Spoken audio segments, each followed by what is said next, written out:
Hey everybody, this is Beat the Bush. Today we're going to talk about what you should do as a college student getting your first credit card and what you can do to maximize your credit score as you use it. Once you turn 18, you can get a credit card in your own name, and if you go to college, you're going to have all these booths laying around trying to get you to sign up for a credit card, offering you a stuffed animal, water bottle, or like a sweatshirt in the school's logo or whatnot as a sign-up bonus for getting the credit card. The value of these things is not really that much, but it's pretty good for a college student. You get something for free and all you have to do is just sign on the dotted line. Before you even get a credit card, it's good to know what kind of spender you really are. Are you the type where if you have $100 in your pocket, you tend to spend it all within a day or two? Or are you a saver where even if you have the cash sitting in your pocket, you won't be very tempted to spend it all and you end up saving most of it? Third thing is really knowing what kind of repayment habits you have. If you owe anybody any money, do you usually pay it back very punctually? The reason I bring this up is because you really gotta know how much willpower you have in order to limit your spending. Where if you get a credit card with a high limit, are you going to spend it all? Or are you just gonna spend what you have, and are you going to repay it back very promptly? As a college student, you're probably getting your first credit card, and most likely you can only qualify for a Discover card. Visa and MasterCard requires a little bit more history. If you get a Discover card, you'll most likely get it with only about a couple $100 limit.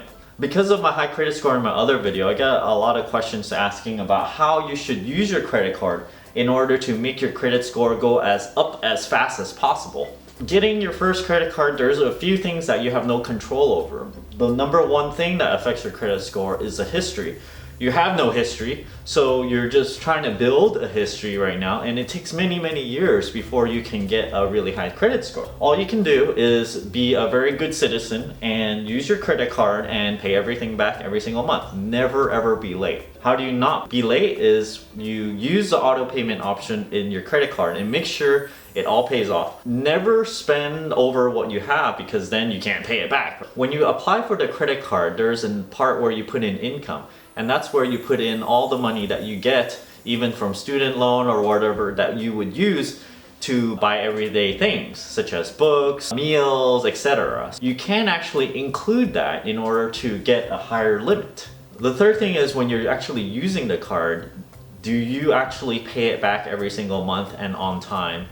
Every single time. If you even miss one out of, let's say, 1 year, it's going to affect you quite a bit. So make sure you pay it back and on time, not on the day. Don't wait till the same day to pay it off. If you're late 1 or 2 days, that counts as a miss. If you do miss it, which I have when I was going to college and using a Discover card, you can actually call in and ask for them to not at least charge you the $35, $50 of a late payment fee. However, that event of being late may still get reported to your credit bureau, which will reduce your credit score. At least you don't have to pay $35, $50. You're allowed to be late once, but not more than that. If it's the second time, they won't cancel it out for you. So Discover it. As a student, using Discover is pretty good. It has these rotating categories where it gives you 5% cash back. You just gotta make sure which category it is. You can make a little note and put it in your wallet to let you know which category has 5% cash back. Just make sure that when you're buying something, use that card for that category so you get the cash back. If you only have $500 limit, as a student, that's okay. You probably don't spend more than $500 a month on stuff. Tuition you usually can't pay with a credit card, so you end up only buying books or maybe occasional eating out with your $500 limit. My recommendation is to actually use it very close to the limit. If you're very good with how much you spend, you can go all the way up to 99% even. And then make sure you don't go over, because if you go over, the credit card company doesn't like that. What you would see if you get very close to the limit month after month and you pay it every single month, they would start to notice and they would be like, wow, this guy really needs more credit. So eventually they will increase your limit. But don't just wait for them to increase it for you. After maybe 3 months of doing this, call them up and ask, hey, can I get a limit increase? You may or may not get it depending on how many months threshold they would like to see. But once you increase that, you're on the way to increasing your credit score. Because one of the factors of a high credit score is your total credit limit. So if you increase this, you increase your total credit score. One of the best cards you can get right now is Discover It, and this rotating category thing is just really annoying. Before, when I was going to college, they had a Discover Open Road card where you get 5% cash back on gas. They used to have a Sally Mae credit card which awards you 5% cash back on gas and groceries up to $250 a month, and 5% on books up to $750 a month. That's perfect for a student. I actually still use that card for gas, groceries, not so much on books. It's good to know what was on offer before, but right now, one of the best cards you can get is the Discover It card. The next thing would be the American Express card, which has 6% groceries but has a $75 yearly fee. As a college student, you won't be able to qualify for American Express. I remember I can only qualify for American Express after getting a Visa and MasterCard for quite some time, and then I can get an American Express. So the first card you get will most likely be a Discover card, and after you have this for a while, you can probably get a Visa or a MasterCard. So in short, if you're a responsible spender, go ahead and collect all those prizes, sign up for those credit cards, get the water bottle, whatever, you get free stuff. It's great. When you do get the credit card, spend it up to maybe 90% of the limit and pay it back every month.